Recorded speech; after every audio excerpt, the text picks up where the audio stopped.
Welcome back to Kinsey Performance and Tunings. I'll give you an update on where I'm at on this project. I haven't really probably done a lot of videos on it. I'm not even sure what I have of footage that I haven't uploaded yet. So it's a 1954 Chevy. It was brought to me by the customer. It had the engine set in it. It's got a 500 horse small block Chevy. It is on a TCI chassis, so it's got Ride Tech coilovers all the way around, rack and pinion, front steering. It's a Ford rack. Ford 9-inch rear end with a 4-link. It's got Willwood rear disc brakes. Very pretty color blue. Sorry I got the crash wrap on it. You can see it more up here. It's been a long project for me. I've got a ton of hours into this. So basically the truck was brought to me with 0 wires in it. Everything was stripped. So no plumbing, no wiring, and this is where we're at right now. I started with an American Auto Wire 13 circuit Power Plus system. This is part number right here. And wired the entire truck. He had a panel up here where he was talking about wanting to put the fuse block. I just hate the look of these things. I mean, look at it. And I didn't want to see it up under the dash. There's not going to be much underneath here.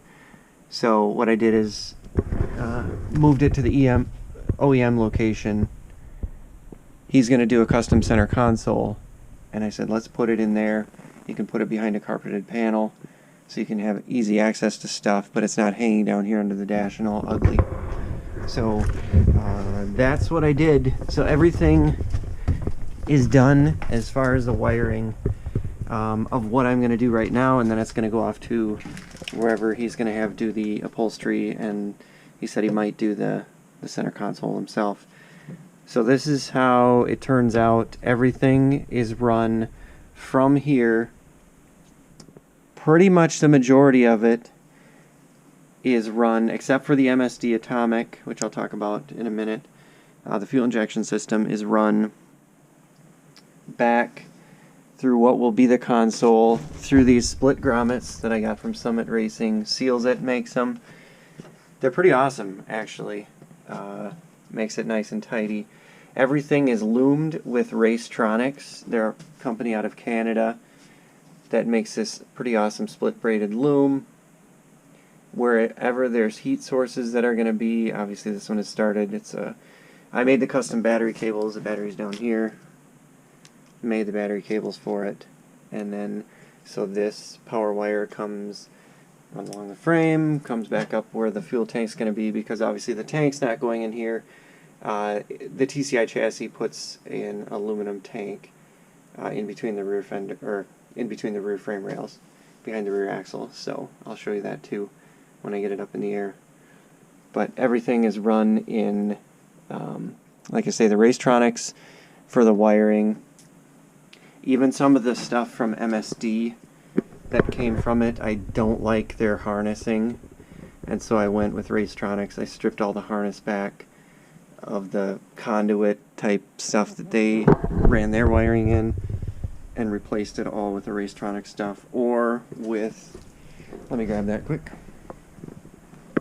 It is called it's from Heat Shield Products, either Stealth Sleeve. I'll show you where the fuel line is run. I mean, this stuff is good to 1200 constant, 2000 degrees for half a minute. So Stealth Sleeve or Hot Rod Sleeve as well is the smaller diameter stuff that I ran a lot of the, wiring in and stuff like that. So I am using the MSD to turn on a fan. The guy that owns the truck is a very talented fabricator in stainless piping and everything else, and so he made this custom bracket to go in front of the radiator. There's a what is it called? I forget the name of it, sorry. The fan that he put in, AFCO. he did an AFCO fan, large diameter.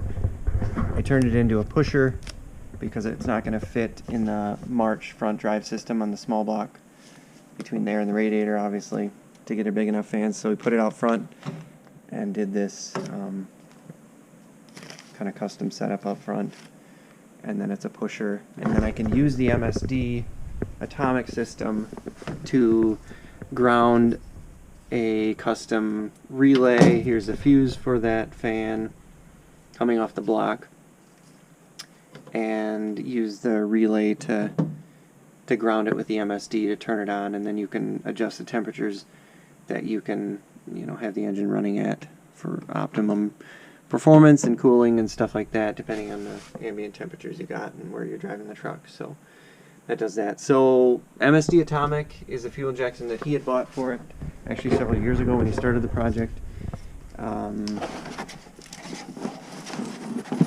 This is, sorry, that's part number. This is the fuel pump kit that goes with it. Like I say, I'll show that as well. And this is the throttle body portion of the kit. Like I say, I'm just wrapping everything up on my side of things, and so I'm kind of jumbled, but I wanted to give you an idea of what I had done and work I put into it. That is the throttle body kit number. Hopefully you can see that. So once this is done with, you know, I've driven it around on a bucket just a little bit, and it's awesome. The thing is rowdy. It's got a big cam, single plane intake. Like I say, it made 500 on the dyno.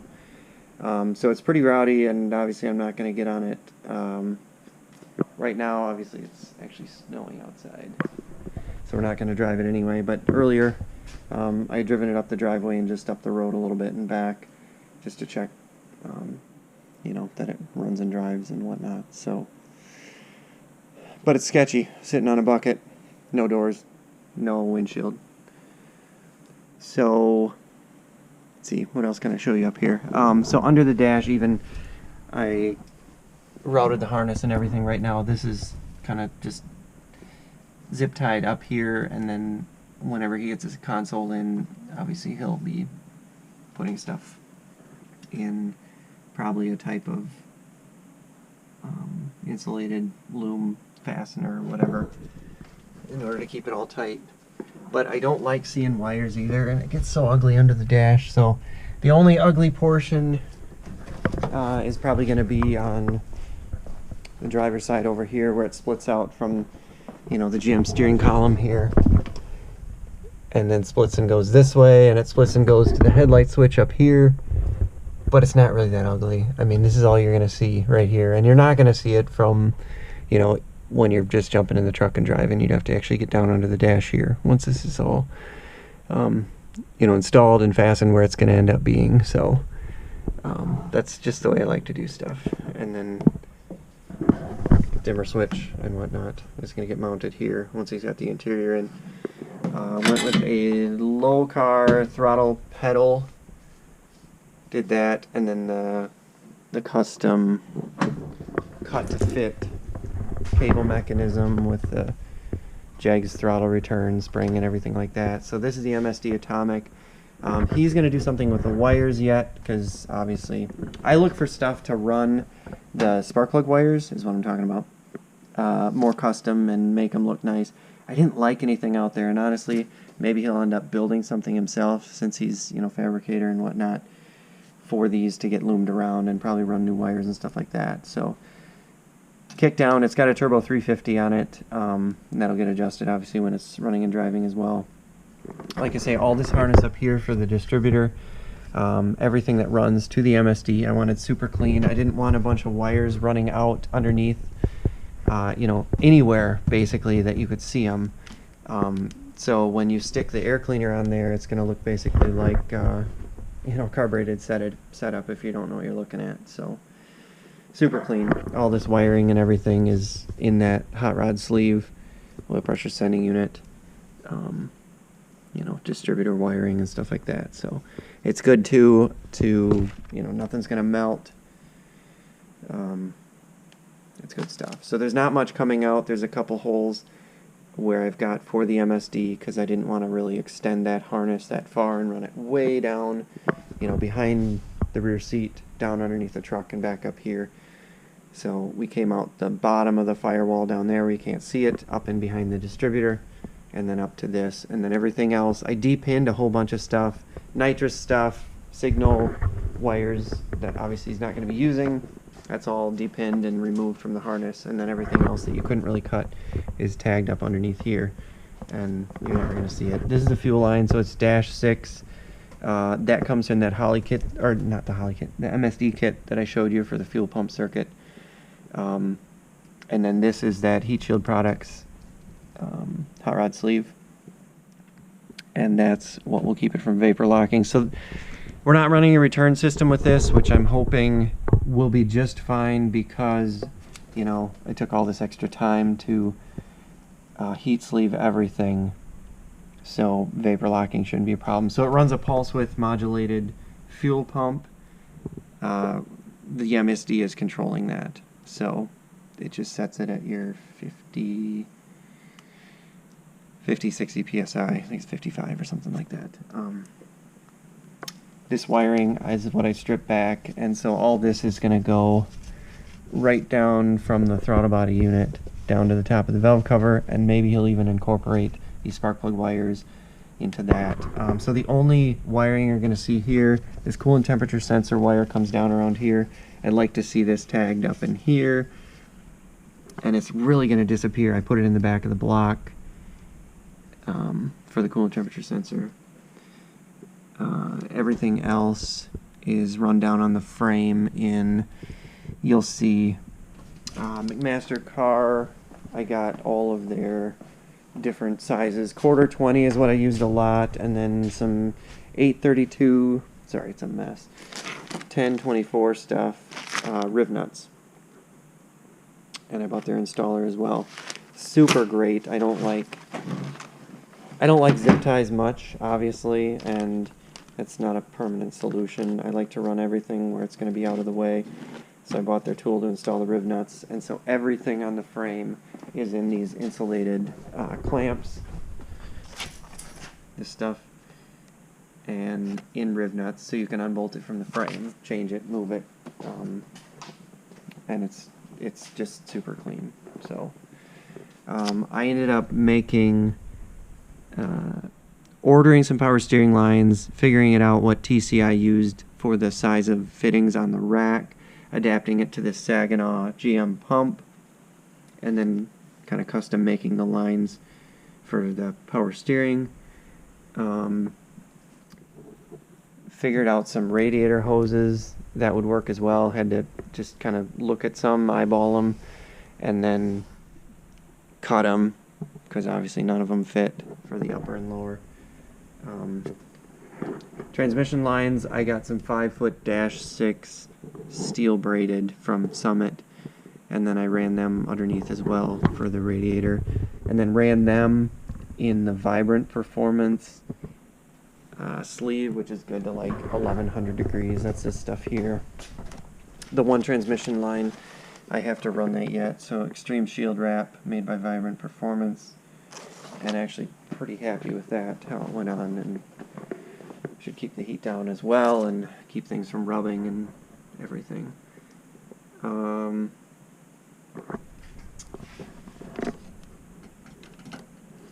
It's clean. He wanted LED lights for everything, so that's what I did. I think most of the stuff came from LMC truck. Even the park turn signals are LEDs.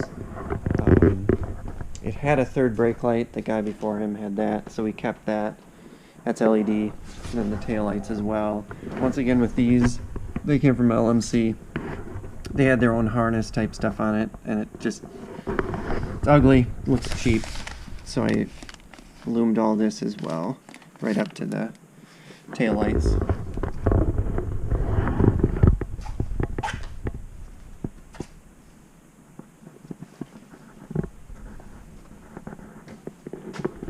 So what I will do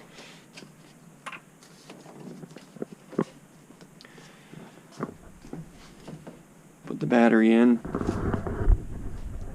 hook that up, and then I'll kind of show you how everything looks. Headlight switch, so you can see the gauges are lit, backlit. For the interior, we weren't sure what we wanted to do exactly, but I ended up running power to the dome light all the time so he could use the switch only on that. He didn't really want to do door switches. So that's powered, and he can turn that on at any time. Obviously key off as well. So get in the truck and digging for your keys or something, you can just flip the switch for that. And then for the courtesy lights, the one is installed, so you just use the headlight switch. You can see turns them on. So I got one kind of mounted down here. I don't know where that's going to be, so I just temporarily mounted it on this side. And then over here, I've just got this one extended with the harness, and he can put that wherever he wants once he figures out the heater box, where that's going to go, and what he's going to do for the center console, and then he can, you know, put that one in there. So we'll have courtesy lighting off the headlight switch. So you can see the indicator there for the high beams, low beams. I'd show you these, but the turn signal switch is not. Well, I'll show you anyway. Turn signal switch is not installed, so it's kind of wonky, but you can get it to go. Turn the key on. There you can hear the fuel pump, maybe, fire up. So I'll show you what the... So obviously the park running lights are the dimmer LEDs, and then you've got the turn signal, which is the brighter LEDs. That's what the headlights look like. I think it looks pretty cool.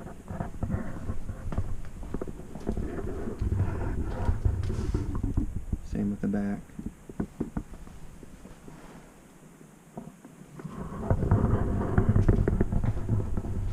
And it's got the indicators on the dash for the turn signals.